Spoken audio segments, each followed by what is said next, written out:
All right. Shalom. Hopefully it sounds good. We've got sound, or at least it shows I've got sound here.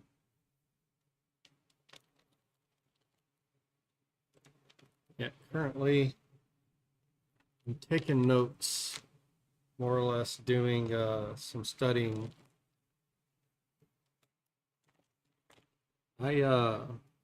I've been doing some writing,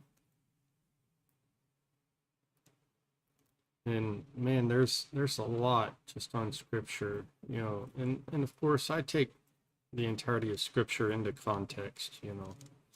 I'm a context person. There's Galatians.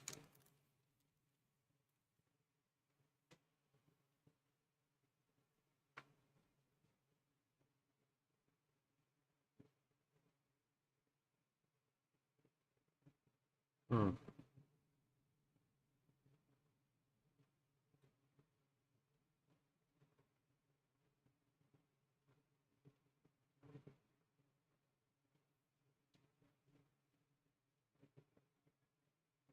Let me take notes. What's up, chicken farmer?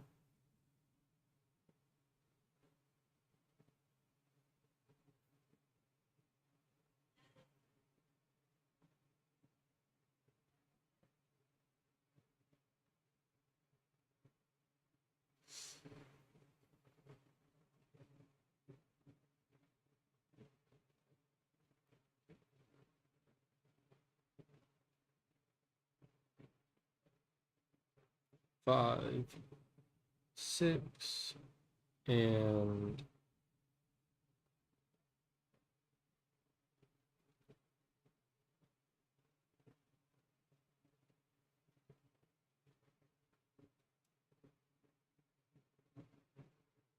13 to 25.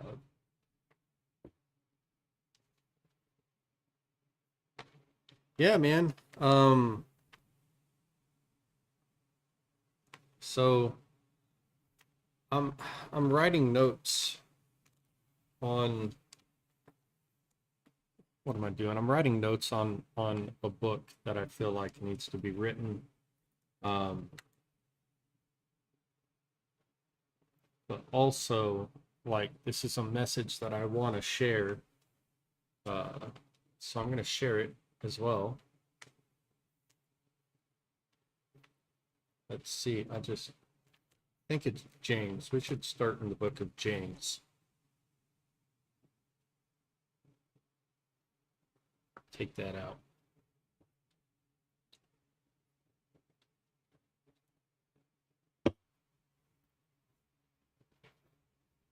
Mind you, it's a little bit difficult for me to talk. Um, I'm going to sound weird. Uh, Over the weekend, I bit the side of my tongue, so it hurts, to say the least. And I sound weird, at least I do to myself. The S's, I have to hold my tongue a specific way. Yeah, go big or go home, right? To make the S sound, I have to hold my tongue a specific way, which causes me to sound like I have a lisp, and I don't. So, yeah, the side of my tongue, it hurts. Um, Actually, I think I have some Ambisol. It's not in this drawer, which means it's uh probably in my bedroom. Anyways, give me a moment. Give me a moment.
All right, great success.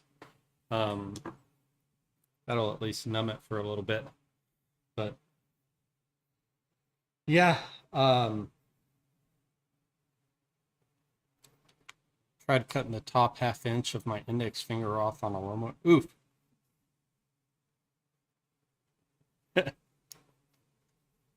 Yeah, praise the Father for med and training on how to use it for sure. Um, that sucks.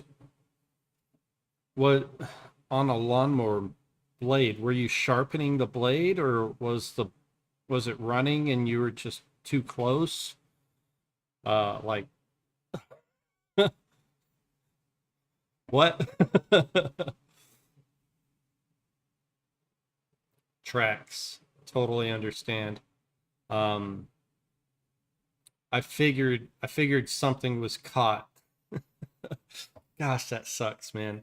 Um, but yeah, to your last statement, possession does not equate to proficiency, and it's incredibly important that we have the skills, right? It's what we teach. No, knowing you, chicken farmer, like that's what we teach, bro. So I get it. And life happens, accidents happen. It is what it is. But you're here either beat booping on the keyboard or you're on your phone. However, but I'm glad that you're fine. I'm glad that you're okay, and praise y'all that you had the medical kits, and of course, your skills and capabilities that you built up over time to be able to handle the situation. That's a big deal. That does not go overlooked. So good job. uh, anyways, so we're oof, um, a little bit longer. So we're a few minutes in here. I want to go ahead and dive into this message here. WTS Actual, what's up? How you doing, brother? So I titled this message, Love God, Love People, Keep the Commands. It's incredibly important. But if we dive straight in, I've got, James, what did I do? James chapter 2, verses 8 through 24. Now, there's a ton of meat in the book of James. I love James because it's so straightforward. He doesn't mince words at all. He's just like, as a matter of fact, this is what it is. There's no gray area. You don't have to guess. There is no him hawing. Well, that's not what it means to me. It's like he's telling you this is exactly what it is.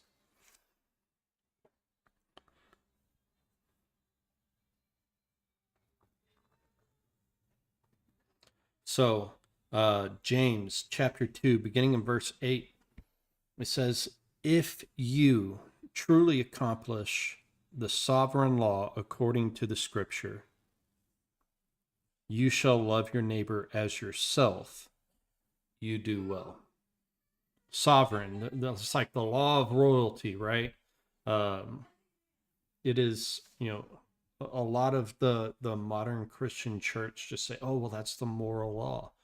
Well, his law was written on our hearts, right? It's incredibly important to get that fact. It is within us. It is innate within every single being on the face of this planet that the law is within you. You know the difference between right and wrong, good and evil, what's correct, what's incorrect. You know it because it's here. He spoke it and he made a way through the death, burial, and resurrection of our Messiah to put that on your heart. It is within you. So we have no excuse, right? We know. But the word says, you shall love your neighbor as yourself. You do well. But if you show partiality, you commit sin, being found guilty by the Torah as transgressors. For whoever shall guard all the Torah and yet stumble in one point, he is guilty of all.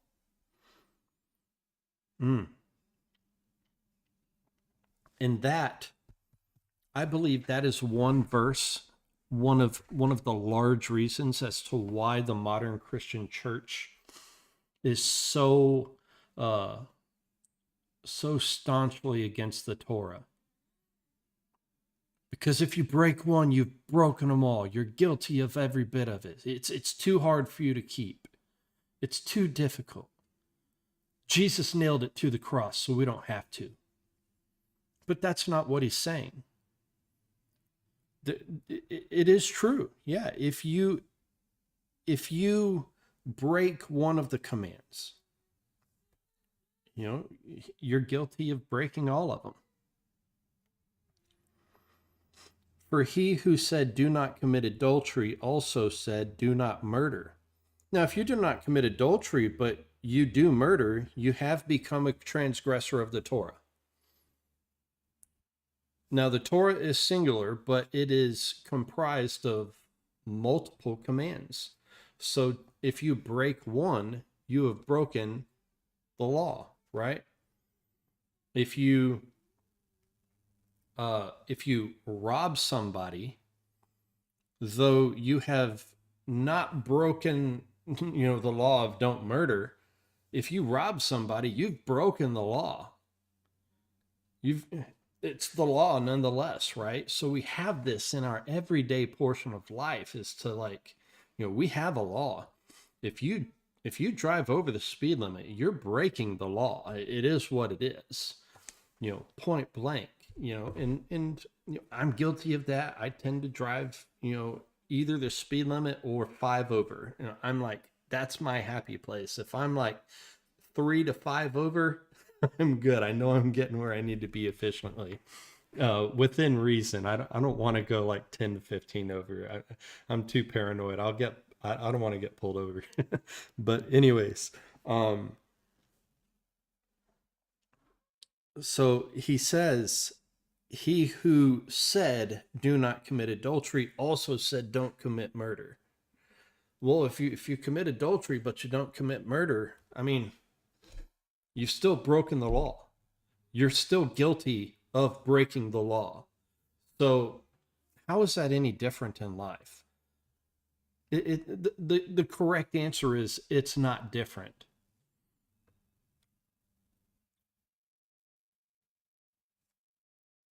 Double Espresso, what's up? Yeah, I'm glad you're here, because this is going to dive into some really cool context here.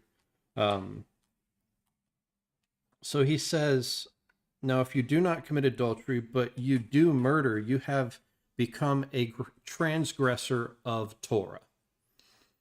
So speak, and so do as those who are to be judged by a Torah of freedom. For the judgment is without compassion to the one who has shown no compassion, and compassion boasts over judgment. That's what grace and mercy is all about. That is the Father's compassion extended to mankind, even though we don't deserve it. That is grace and mercy. Okay. So in verse 14, James 2, chapter 2, verse 14, he says, my brothers, what use is it for anyone to say he has belief but does not have works? This belief is unable to save him. But I thought we were saved by grace. Saved by grace through faith and not by works, lest any man should boast. The word says that, right? Well, I mean, technically, yes, it does. But there's context, right? See, because what James is getting at here is the idea is that if your faith, your belief does not perpetuate action, what good is your belief? What good is it? And I'm going to draw all of that together here for you. He says, if a brother or sister is naked and in need of daily food, but one of you says to them, Go in peace and be warmed and filled, but you don't give them the bodily needs. What use is it? Oh, bless you, brother. Meanwhile, you speak words of blessing, but he's still out there in the cold and the wet, getting rained on, wishing he had food or a cup of coffee. You know, bless you. I'm sure the Father will provide.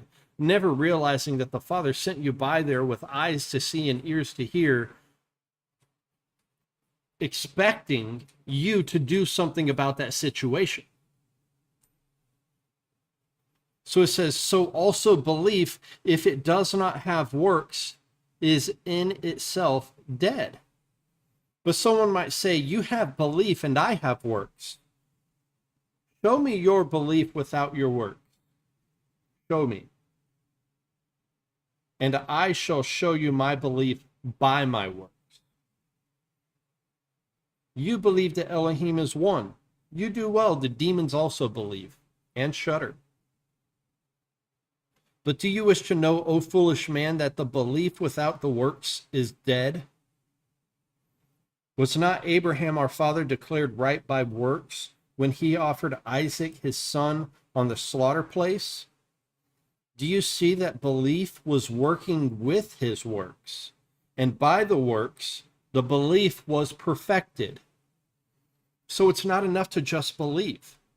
You must have belief accompanied with works. But we'll get into that. There's a line of delineation here that needs to be clearly drawn. Okay? And it says, and the scripture was filled, which says, Abraham believed Elohim, and it was reckoned to him for righteousness. And when you actually read it, it also states, and the Father knew that Abraham loved him. It was reckoned unto Abraham. His obedience was reckoned unto him to righteousness, and the Father knew that because of the works that he loved him, that Abraham loved the Father because of his obedience.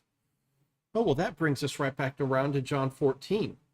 John 14:15, if you love me, obey my commands. Oh, it's obedience. If you love me, obey. The Father knew Abraham loved because he obeyed. Right? It's straightforward. So he says, you see then that a man is declared right by works and not by belief alone. In the same way, was not Rahab the whore also declared right by works when she received the messenger and sent them out another way? For as the body without the spirit is dead, so also belief is dead without the works. Okay, so let's go to Matthew chapter 25. Oh, turn straight to it. Wow. One page over. What did I write down? 31 through 46. So Matthew 25, we're going to start reading in verse 31. And see how all of this comes together. This is incredibly important. And when the Son of Adam comes in his esteem, and all the set apart messengers with him, so the angels. So when Yeshua comes in his glory, and the set apart angels come with him, then he shall sit on the throne of his glory. And all the nations shall be gathered before him, and he shall separate them one from another, as a shepherd separates his sheep from the goats. And he shall set the sheep on his right hand, but the goats on the left. Then the sovereign shall say to those on his right hand, come, you blessed of my Father, inherit the reign prepared for you from the foundation of the world. For I was hungry, and you gave me food. I was thirsty, and you gave me drink. I was a stranger, and you took me in. I have a note here saying this is Isaiah 58. So I'll flip over after I finish reading this to Isaiah 58 to see what that's talking about. I was hungry and you gave me food. I was thirsty and you gave me a drink. I was a stranger and you took me in, was naked and you clothed me. I was sick and you visited me. I was in prison and you came to me. Then the righteous shall answer him, saying, Master, when did we see you hungry and we fed you, or thirsty and you gave you to drink? When did we see you a stranger and took you in, or naked and clothed you? When did we see you sick or in prison and we came to you? And the sovereign shall answer and say to them, Truly, I say to you, so in as far as you did it to one of the least of these, my brothers, you did it to me.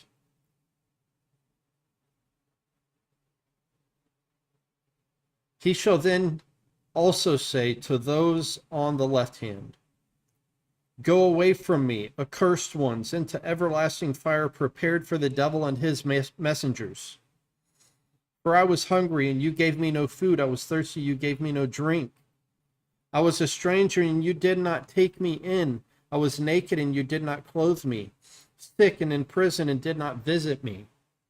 Then they shall also answer him, saying, Master, when did we see you hungry or thirsty or a stranger, or naked, or sick, or in prison, and did not serve you? Then he shall answer, saying them, Truly I say to you, in so far as you did not do it to one of the least of these, you did not do it to me. And these shall go away into everlasting punishment, because the righteous, but the righteous into everlasting life. What did James say? You have faith, but you have no works. I show my faith by my works. And by the showing of faith by works, you are doing it unto the Father. But just because you say you believe, if you do not have works and you choose to neglect your brother, you choose to neglect those who are sick or naked or poor, and you say, bless you, the Father provides, but you do nothing about it, what good is your belief? What good is your belief? It's worthless. Your faith is worthless unless your faith perpetuates action.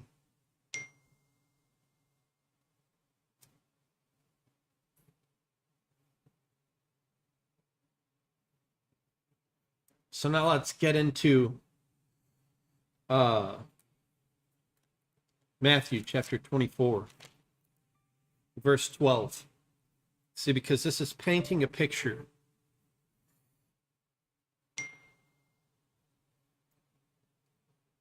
See, the top ones, or the disciples, they came to Yeshua saying, explain to us the end of the age. What is this going to look like? And he gave this beautiful synopsis. It's wonderful, written out completely in Matthew chapter 24, witnessed by Mark 13 and Luke 21. My phone is just going crazy.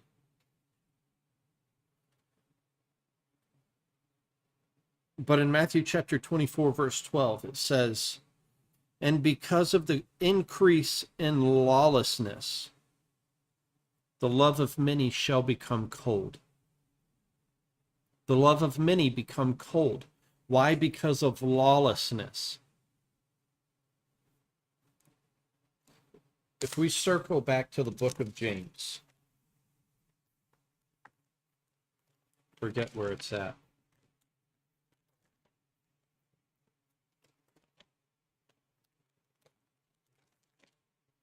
Yeah, I know it's in here. I was just reading.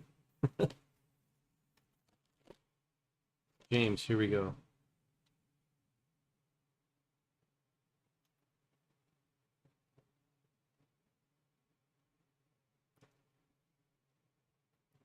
If you show partiality, you commit sin, being found guilty by the Torah as one of the transgressors. For whoever shall guard all the Torah and yet stumble in one point, he is guilty of all.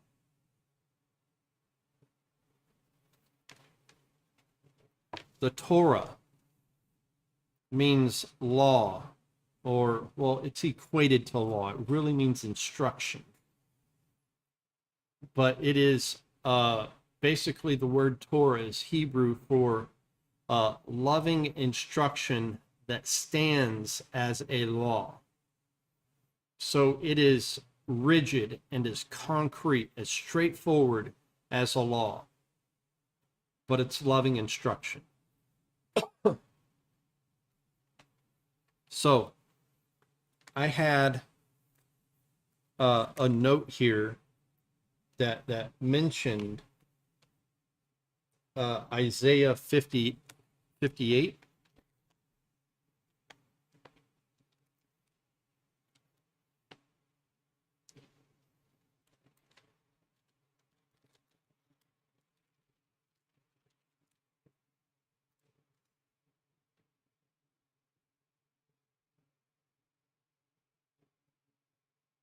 Is this not the fast that I have chosen? It's Isaiah 58, 6 through 8. To loose the tight cords of wrongness, to undo the bands of the yoke, to exempt the oppressed, and to break off every yoke? Is it not to share your bread with the hungry, that you bring to your house the poor who are cast out? When you see the naked and cover him, and not hide yourself from your own flesh? Then your light would break forth like the morning, your healing spring forth speedily, and your righteousness shall go before you. The esteem of Yahweh would be your rear guard.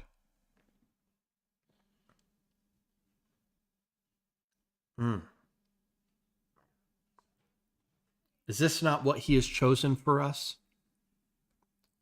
To do good things unto people? To see the naked and clothe him? To bring the poor into you?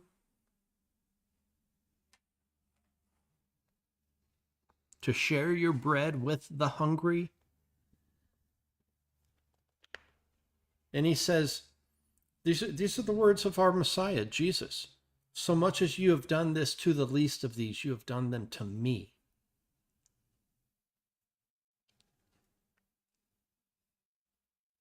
Is it not to share your bread with the hungry, and that you bring to your house the poor who are cast out? And when you see the naked, and cover him, and not hide yourself from your own flesh?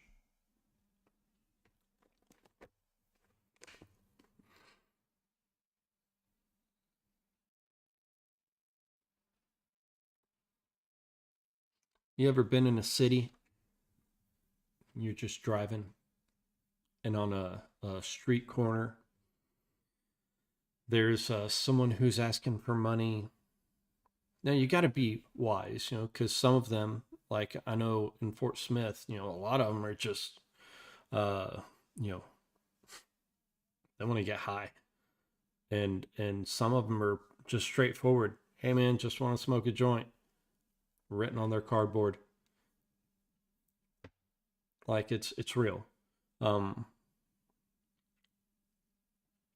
But utilize discernment, wisdom, and understanding, because there are some who really do need just a helping hand.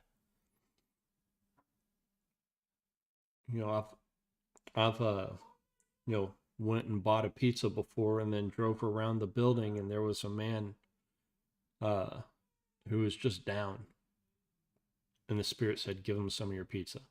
I was like, "Yes, sir," right? And I don't know what that pizza did for that man, but I could tell he was hungry. He was just grateful to have pizza, to eat. There in that moment, he was grateful to have pizza.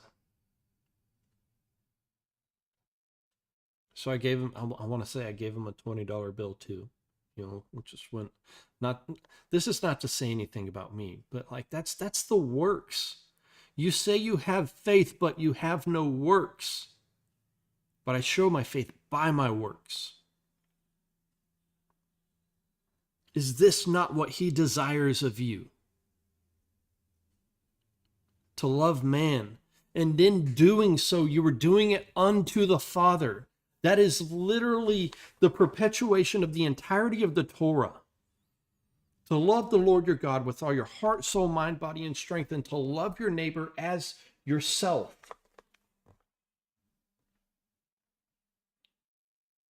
See, because if we go, Jesus said in Matthew 24:12, because of the increase in lawlessness, the love of many shall become cold. Let's go to Matthew chapter 7. Lawlessness, right?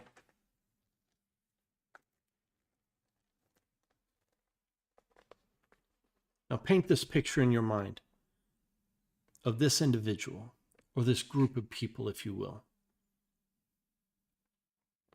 Because in Matthew 7:21 through 23, it says, not everyone who says to me, Master, Master, shall enter into the reign of the heavens, but he who is doing the desire of my Father in the heavens.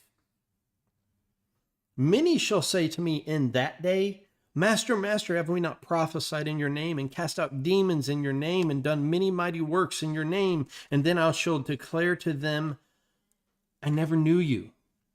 Depart from me, you worker of lawlessness. Lawlessness. Wow. Now let's hone in on this. It says, not everyone who says to me, Master. A lot of people deem the Father as their master, their Lord and Savior.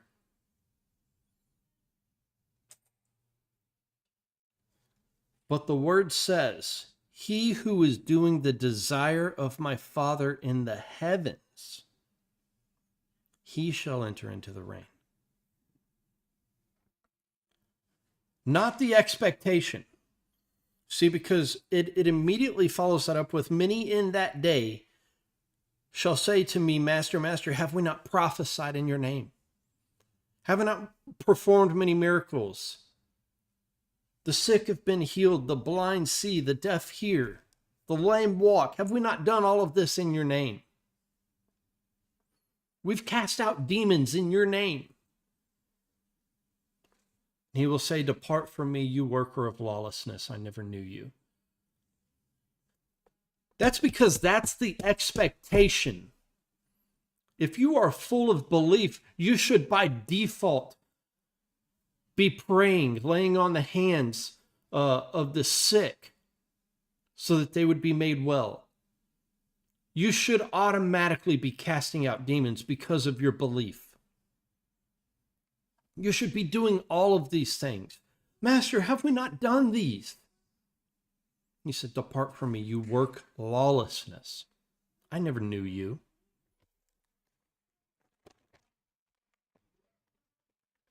It's because casting out demons and performing miracles is the expectation. That is the expectation, not the sign that you have arrived. Like many people believe. Oh yeah, the Spirit's in them, brother. He just laid hands on somebody the other day and they were healed. Oh yeah, he's a good brother. He's a good pastor. She's a good woman. She's this, she's that. I don't care about the prophetic signs. I don't care about laying on hands of sick. That's the expectation. There's a lot of people who lay hands on people and pray for them and see them healed and do all of these things. But they gossip like crazy. They're hateful individuals. They're stingy. They don't give. Or they're caught in adultery and they're doing all kinds of other things. But hey, they're quick to pray for you. And Yeshua says, depart from me, you work of lawlessness. I never knew you.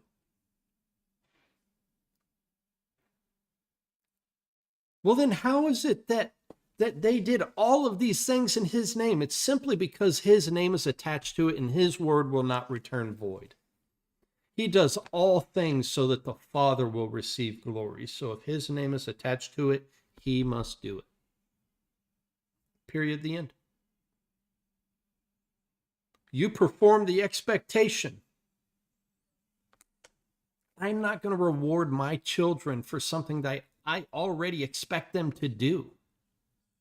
Make your bed. Oh, good job. Let me give you $5. No. What does that breed? Entitlement. Oh, we've got a lot of entitlement in modern Christian culture, don't we? This, this prosperity gospel that's being taught. Well, whatever you say in faith, believing fully in your heart, if you got to name it and claim it, brother. You want that Cadillac, you're going to have that Cadillac.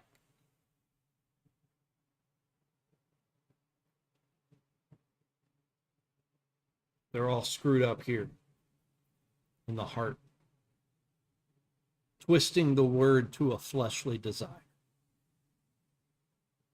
making the word say what they desire it to say versus what it says at face value. We should not do that. So let's go to John. Matthew, Mark, Luke, John.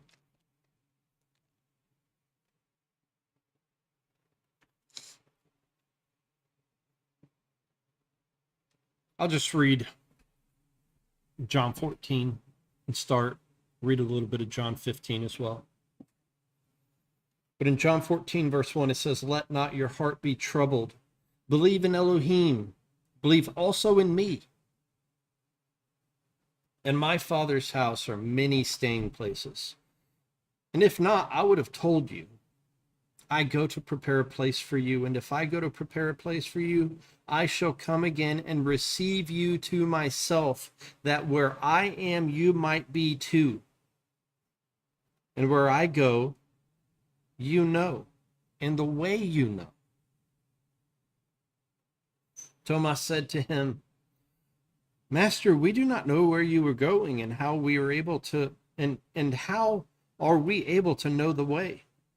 And Yeshua said to him, "I am the way, and the truth, and the life. No one comes to the Father except through me. If you had known me, you would have known my Father too. From now on, you know him and have seen him." Philip said to him, "Master, show us the Father, and it is enough for us." Yeshua said to him, "Have I been with you so long, and you have not known me, Philip? He who has seen me has seen the Father. And how do you say show us the Father? Do you not believe that I am in the Father, and the Father is in me? The words that I speak to you, I do not speak from myself, but the Father who stays in me does his works. Believe me that I am in the Father, and the Father in me. Otherwise, believe me because of the works themselves. Truly, truly, I say to you, he who believes in me, the works that I do, he shall do also, and greater works than these he shall do, because I go to my Father. He who believes in me." Yes, you believe. That's what he was saying. "He who believes in me shall do these works." You're going to do them. That's the expectation.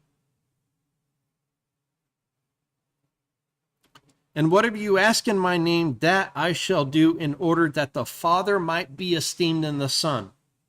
It is for the Father's glory.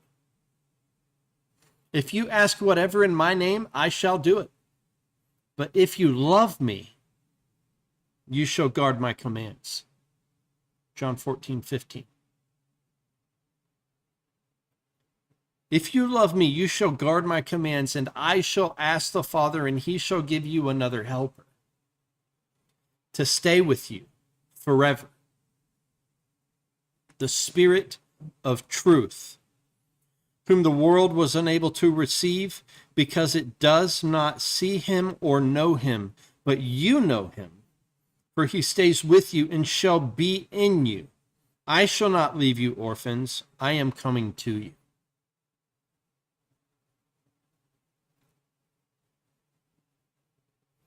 Yet a little while, and the world no longer sees me, but you shall see me, because I live, and you shall live. In that day you shall know that I am in my Father, and you in me, and I in you. He who possesses my commands and guards them, it is he who loves me. And he who loves me shall be loved by my Father, and I shall love him and manifest myself to him. Straightforward. If you love me, obey my commands. He who possesses the commands and guards them, it is he who loves the Father. But Master, we cast out demons in your name and perform miracles in your name. Depart from me, you worker of lawlessness. I never knew you.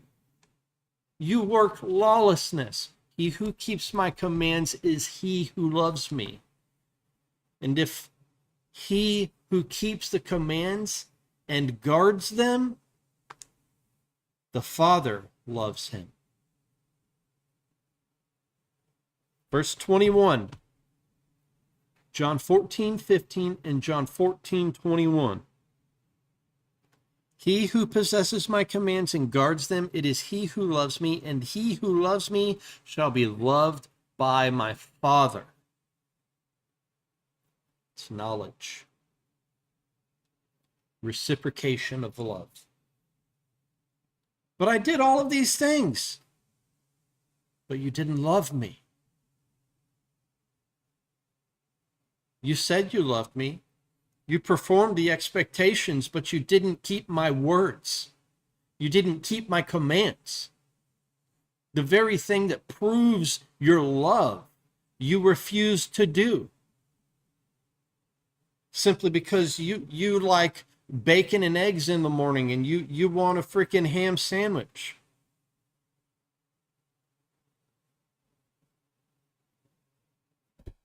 You don't keep my commands. You were filthy. Yeah, you're quick to pray for people, but you gossip like hell.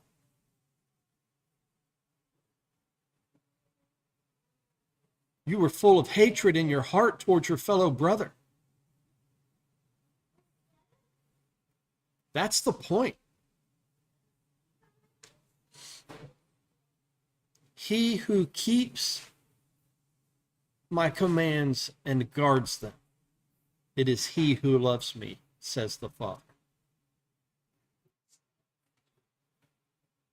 It is he, the one who keeps the commands.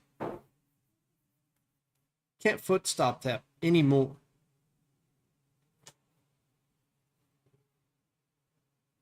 Let's go to John 15. John 15:1.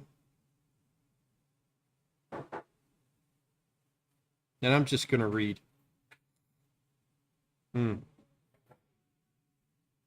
Yeah, probably to verse 16. I am the true vine, and my Father is the gardener. Every branch in me that bears no fruit, he takes away. Every branch that bears fruit, he prunes, so that it bears more fruit. You are already clean because of the word which I have spoken to you. Stay in me, and I stay in you.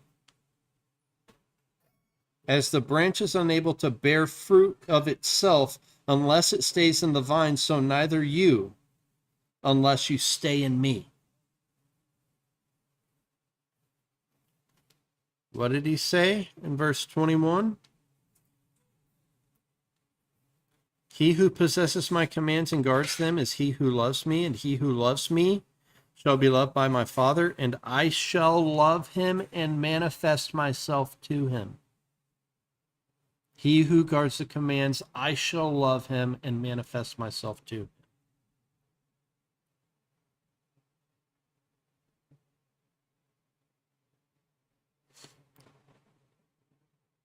him.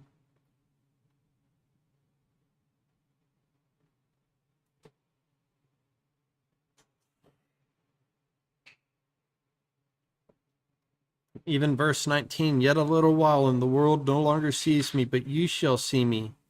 Because I live, you live. And in that day you shall know that I am in my Father, and you in me, and I in you. And he's saying here, stay in me, and I stay in you. If you stay in me, I stay in you.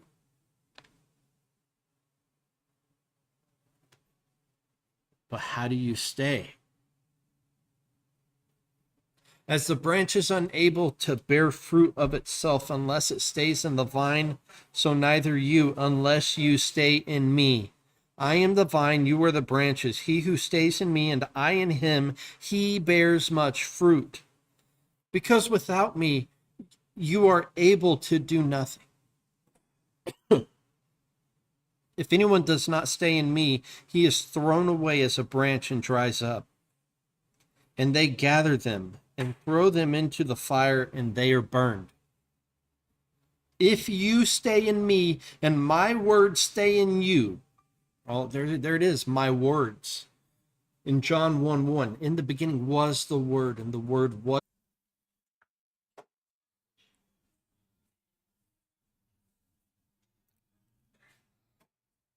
If you ask whatever you wish, and it shall be done for you.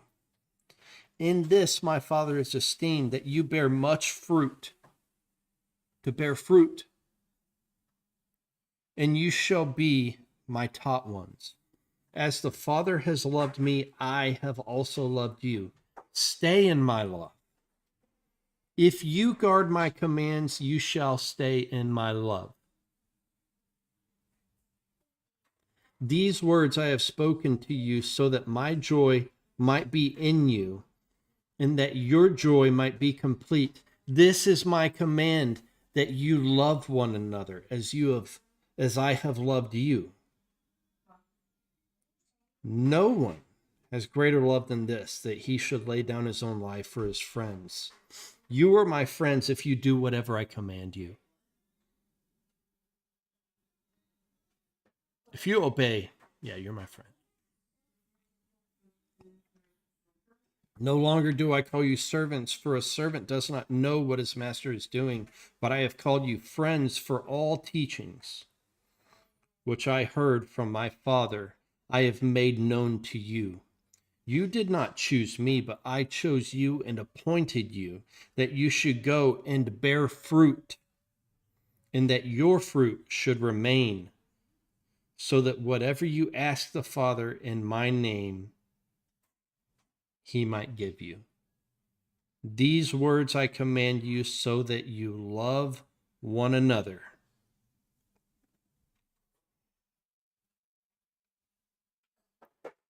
If the world hates you, you know that it hated me first, before it hated you.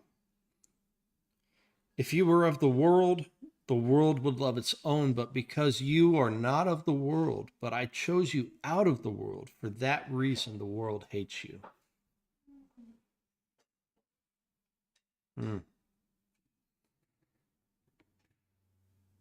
Keep his commands.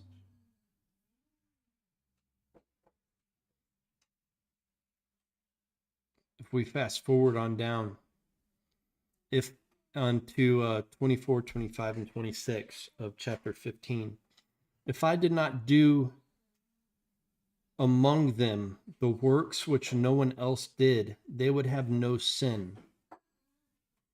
But now they have both seen and have hated me, both and my Father.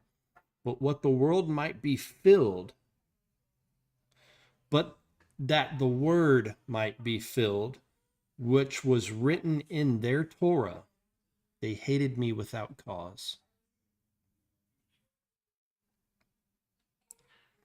And when the Helper comes, I shall send to you from the Father the Spirit of truth. Same as specified in John 14.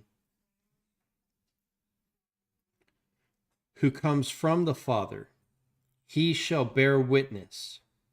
But you also bear witness because you have been with me from the beginning.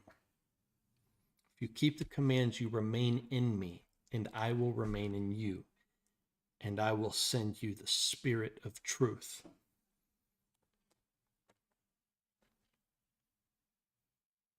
Let's see.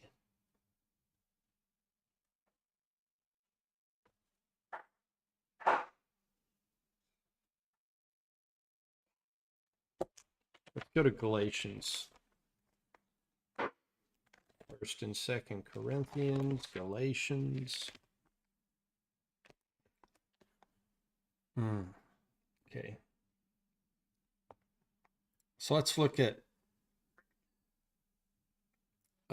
verses 5 and 6 real quick. For we in spirit, by belief, eagerly await for the expectation of righteousness. For in Messiah Yeshua, neither circumcision nor uncircumcision has any strength, but belief working through love. Meaning that the strength lies in belief that has works of love. Okay? So if we fast forward to verses 13 through 25, it says, for you, brothers, have been called to freedom. Only do not use freedom as an occasion for the flesh, but through love serve one another. For the entire Torah is completed in one word. In this, you shall love your neighbor as yourself. And if you bite and devour one another, beware lest you be consumed by one another. And I say, walk in the Spirit, and you shall not accomplish the lust of the flesh. For the flesh lusts against the Spirit, and the Spirit against the flesh. They don't mix. And these are opposed to each other, so that you do not do what you desire to do. But if you were led by the Spirit, you were not under the Torah. The Christian church likes to use that a lot. Oh, we're under grace, not under the law. Obedience does not put you under the law.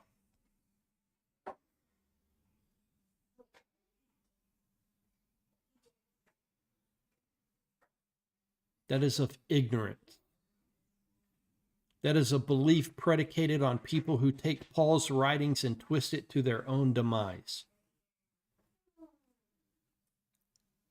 They are unskilled in the word, like Peter says. Verse 18, but if you were led by the Spirit, you were not under law, under the Torah. And the works of the flesh are well known, which are these: adultery, whoring, uncleanness, indecency, idolatry, drug sorcery, hatred, quarrels, jealousies, fits of rage, selfish ambitions, dissensions, factions, envies, murderers, drunkenness, wild parties, and the like, of which I forewarn you, even as I also said before, that those who practice such as these shall not inherit the reign of Elohim. You shall not. But the fruit of the Spirit, what did he say in John? I desire that you should bear fruit. I am the vine, you are the branches, and if you remain in me, you should bear fruit.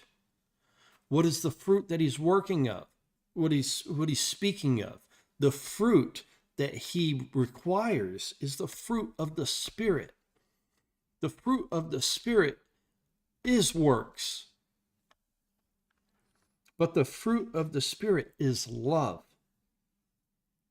joy, peace, patience, kindness, goodness, trustworthiness, gentleness, self-control. Against such there is no Torah.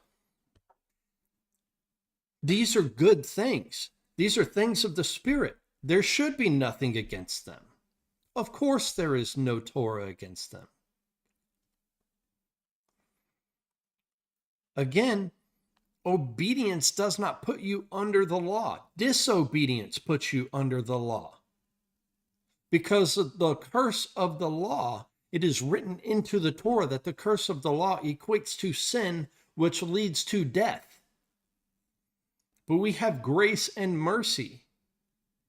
Disobedience puts you under the law because you are a transgressor of the law. And if you do not execute within the desire of the Father, with proof of the fruit of the Spirit in love, joy, peace, patience, kindness, goodness, gentleness, trustworthiness, and self-control, if you do not do these things unto your brother, you are under the law. Obedience removes you from being under the curse of the law.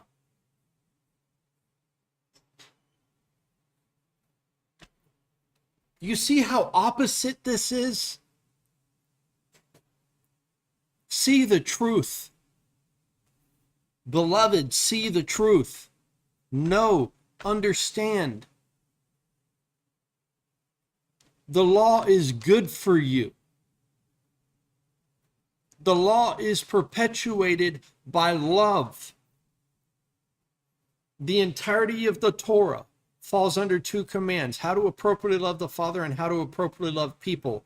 It is love the Lord your God with all your heart, soul, mind, body, and strength, and love your neighbor as yourself. But in so doing, if you are doing things unto other people in goodness and love, with joy, being peaceful and patient and kind to them, with gentleness, proving your trustworthiness by your self-control. If you were doing that with the fruit of the Spirit, that is the fruit. That is proof that you are abiding in the Father. It is not that you are casting out demons and performing miracles.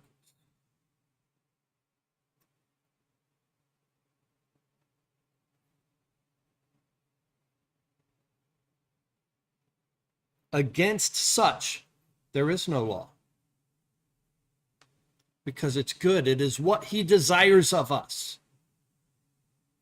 And those who are of Messiah have impaled the flesh with its passions and the desires. If we live in the Spirit, let us also walk in the Spirit.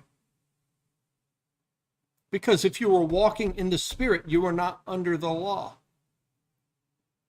You are walking according to the law. If you transgress the law, you are under the curse of the law, which breeds sin, which leads to death. Again, Jesus said, "Depart from me, you who work lawlessness, I never knew you." I never knew you because you didn't obey. You wanted to do your own thing. Live life according to your own will and desire. Yeah, you prayed for people. But I am bound by my own word to keep my word and do exactly what I say because I said I would. Good job praying for people. Good job casting out demons and performing miracles. But you would not obey the words that I told you.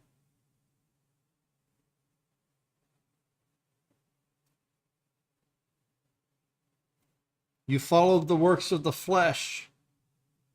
You committed adultery, whoring. You were indecent. You were full of hatred, full of quarrels and jealousy. That's all work of the flesh.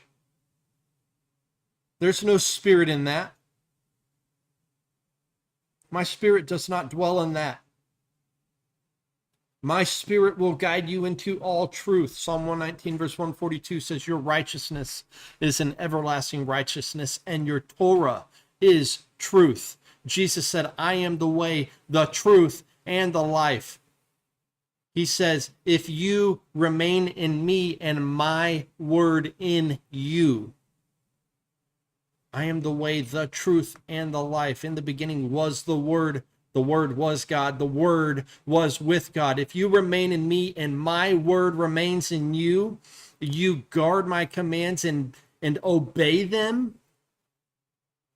That's the one who loves me, says the Father.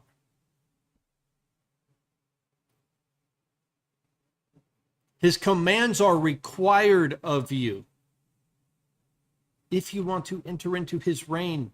And hear, well done, my good and faithful servant. Why? Because all the things that you did unto these people, even to the least of them, you did it to me. Well done. You who show love and compassion.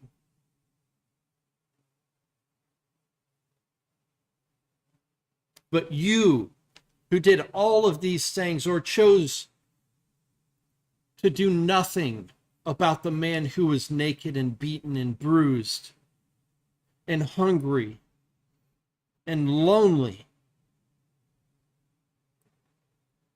You were full of jealousy and hatred and distracted by your own quarrels to even do anything out of love for your fellow man.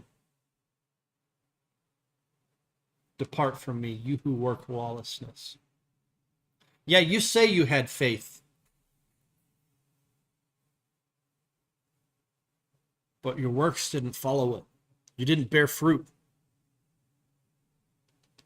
The fruit that he desires is of the Spirit.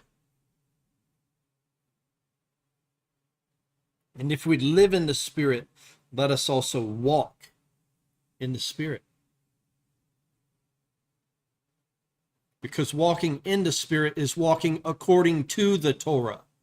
Walking in the Spirit is walking according to the laws and commands, his faithful instruction that is lovingly written out to us so that we would know how to execute life in a way that is honorific of the Father. Walking in a manner that brings him glory and honor.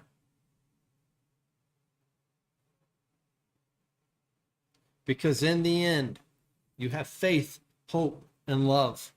But the greatest of these is love. How well do you love people? Because in your loving people, you are doing it unto him. That's why they're the two great commands. Love the Lord your God with all your heart, soul, mind, body, and strength. And because you love the Lord your God with all your heart, soul, mind, body, and strength, you should love your neighbor as yourself. Because in doing so, in loving that person when they are down and when they are out and when they are in need, you are doing those works, bearing fruit of the Spirit and bringing honor unto the Father. You are doing that unto the Father. That's what it's all about. This is the Torah. This is the gospel, actually. This is the desire of our Messiah, that you should love, and that you should have joy and peace and patience and kindness and goodness, gentleness, trustworthiness, and self-control. In all of your works should be evident and fulfilled with the fruit of the Spirit, that those works should bear fruit. So that the individual that you are bearing fruit towards, they should taste and see that it is good, and they would be drawn unto the Most High. Because they have seen your works. And because they have seen and experienced your works, they saw your belief. Full circle. That's what it's all about.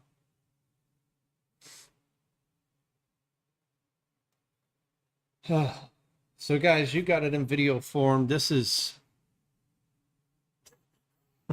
this is something I'm writing a book on. But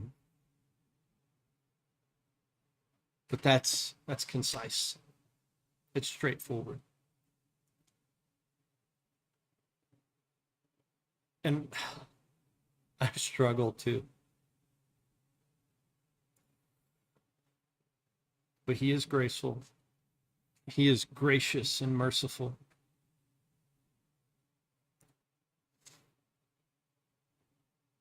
Nobody wants to hear, "I never knew you." Nobody wants to hear that.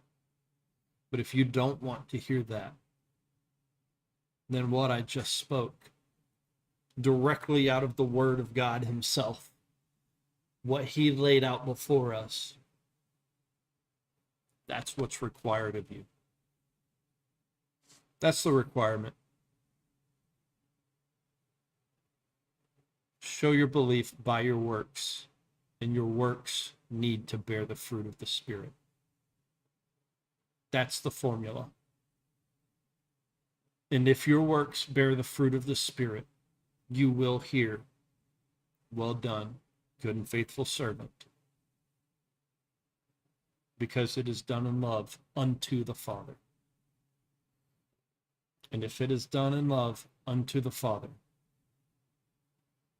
the Messiah will remain in you, and the Spirit of truth will continue to guide you into the Torah, in works of obedience.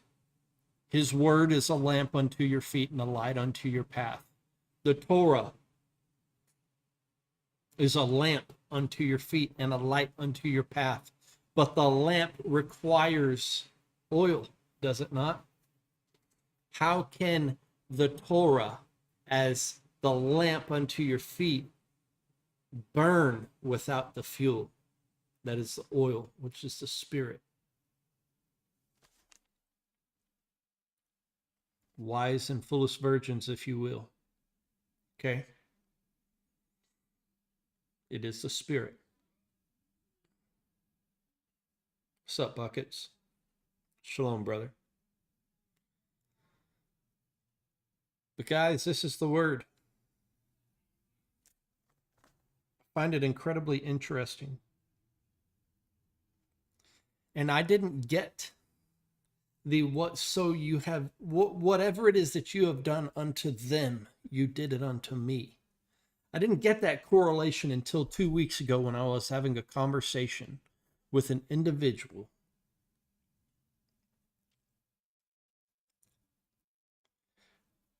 And it was supposed to be a 15-minute phone call turned into 2.5 hours.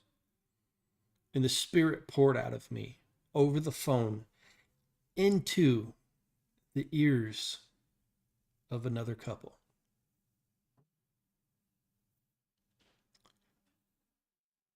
And the Spirit was working, and the Spirit, through the works of obedience and sharing the truth of the word, unashamed, lovingly, with gentleness, telling them, yes, you are in sin.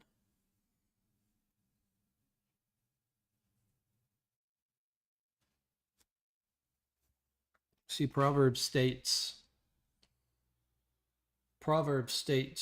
that the kisses of an enemy are deceitful, but the wounds of a friend are faithful.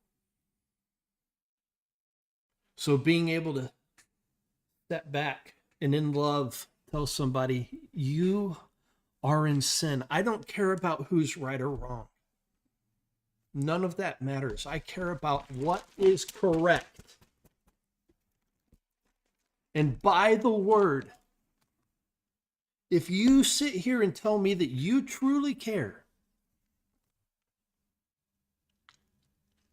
you're in sin. But here's what the word says we should do about that. Because whatsoever you do unto even the least of these, you've done unto the Father. And what you have chosen to do, or works of inaction, those works of inaction were too unto the Father.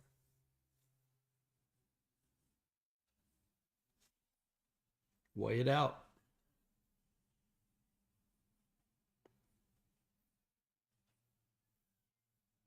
Bless you, Desert Jacks. Thank you.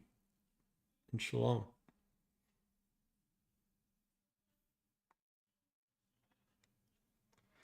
So the formula. once again, he who loves the Father is the one who keeps the commands. If you keep his commands. Now, yes, you have to believe first, but the belief should perpetuate obedience. And that is how the Father knows that you love him. And if you keep and guard his commands, he will remain in you. And because the Father remains in you, the Messiah will remain in you. And he will send what he calls the Spirit of truth. And the truth will come and remain in you forever.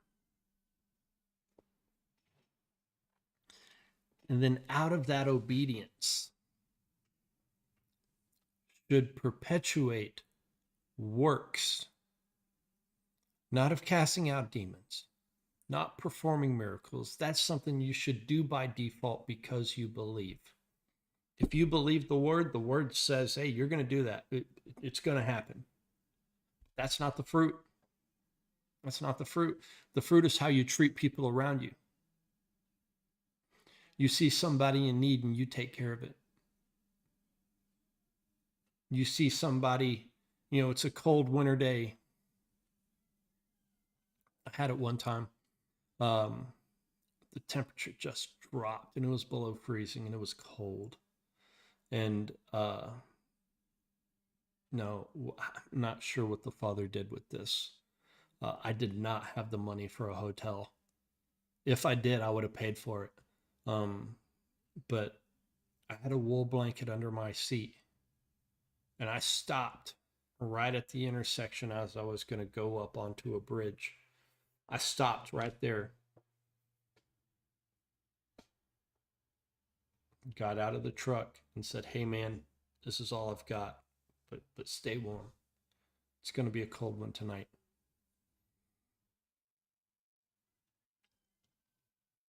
Long ways away from home,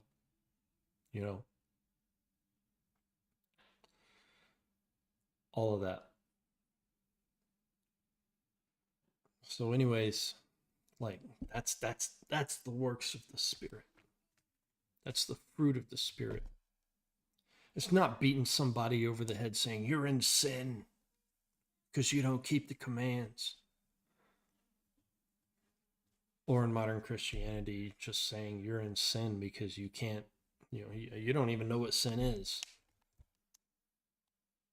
Or you're just basing sin based off of the works of the flesh laid out in Galatians chapter 5.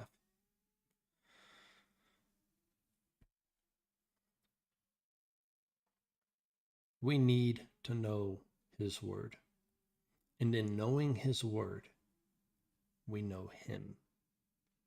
And when we know him and his character, there's an alignment and he knows us. That's it. Nothing more, nothing less. He says, my laws, my commands, they're easy. They're easy for you. All you have to do is choose to be good to your fellow man. You just have to choose to be good, even when you're angry. Your circumstances don't matter. Your circumstances are not their circumstances. They don't care about your circumstances. But how you choose to act and respond in a moment, that's your choice. Regardless of the external stimuli. None of that matters. What you choose to do right here and now, that matters. In the present, remaining present, and caring about other people across the board. That's the desire. That's the will. I am by far, I don't have it all figured out. I've got my flesh moments too.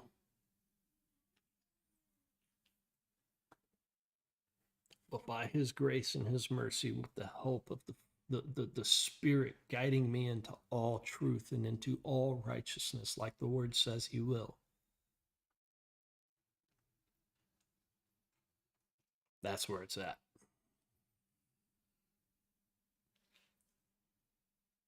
The Father's faithful. He's faithful with his word. And yes, he is gracious. He is merciful. But you cannot have grace and mercy without righteousness and justice. They go hand in hand. You have to have the other side. And his righteousness is everlasting, and his Torah is truth. He said he will send you the Spirit of truth. Well, he sent you the Spirit of the Torah to guide you into all righteousness, which equates to obedience. Again, if you love, obey. Guys, I'm going to leave you with that. I hope this has been a blessing for you. I apologize about the beginning. And you know what? If you don't know Jesus, if you're on the fence, or you've been turned off, you've been clouded out, you've chose to turn away from the Father years ago because of your observation of how people in Christianity respond and act, or have maybe treated you.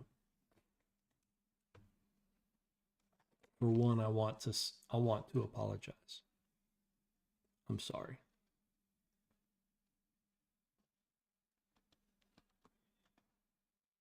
Because eventually somebody has to take responsibility for not just my own actions, but theirs as well. I'm sorry. You've been wronged. But the Father loves you, and he sees you. He sent his Son to die for you. You are not forgotten about. His will and his desire is that all man would be drawn unto him. He wants you to draw near to him just as you are. Let him take care of you. If there's something that needs to change, he will change it. Don't worry about that. He will make that change. But draw close to him. One of the most powerful things you can do is say, Father, teach me your word. He will be faithful to do so. But what you have to do is you've got to put aside all your preconceived notions, put aside anything that you thought it said or what you think something means, and be open to just reading it for what it says. And he'll teach you. He will guide you into all truth. And if you stay in him and you guard his commands and you remain in him, he will remain in you, and he will honor his word. He always does. But to sit here and say that there is not something that we should do, that belief should not perpetuate some form of action or obedience, anybody who is teaching that or preaching that behind a pulpit, that is a lie straight from the pit of hell, and they should be called out for it. Because they are teaching an unscriptural narrative that will lead you straight to hell. The Father truly does love you. Yes, we are saved by grace through faith. We are not saved by works that any man should boast.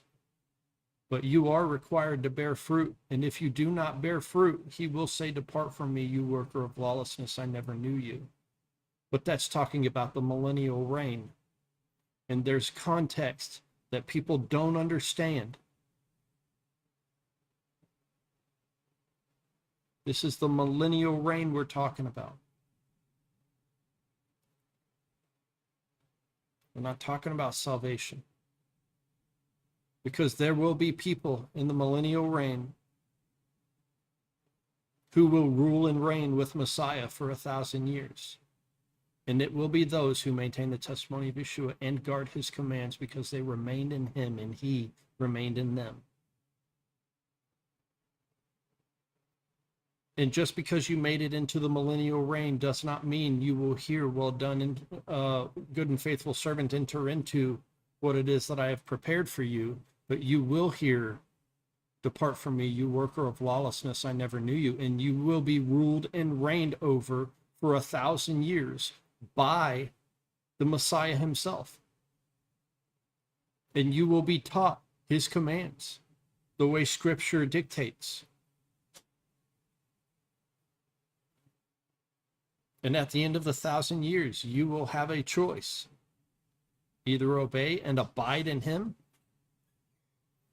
or whenever the enemy is released, when Satan is released from his 1,000-year bondage, you will be taken out by the Father with him. That's the truth of the word. That's the big picture. This is not a save by fear moment, but if this makes you fearful, which it absolutely should, that's the big picture. Those are the ramifications. Yeah, you'll be saved by belief, but you will be outside of the gates for 1,000 years.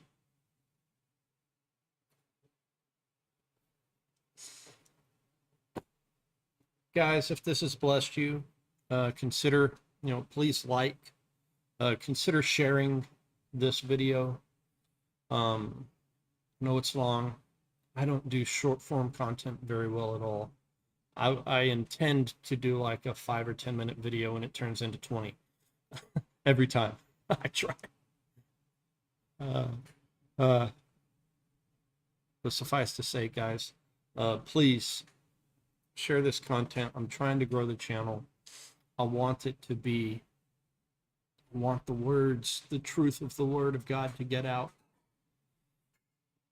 And this is one of the best ways that I know how. You hear it from my mouth. I will read the word to you, draw the conclusions together, help you know and understand the truth. But with that said, bless you. Father, make his face shine upon you and give you peace.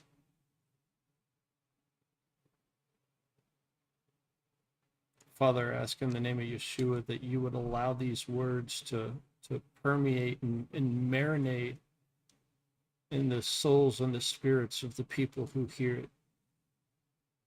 That you would draw all men unto you, that they would hear the truth of your word, and that they would obey and abide in you, and you would abide in them, and they would receive your spirit to be guided into all truth and into all righteousness, and they would bear much fruit of the Spirit. We love you, Father.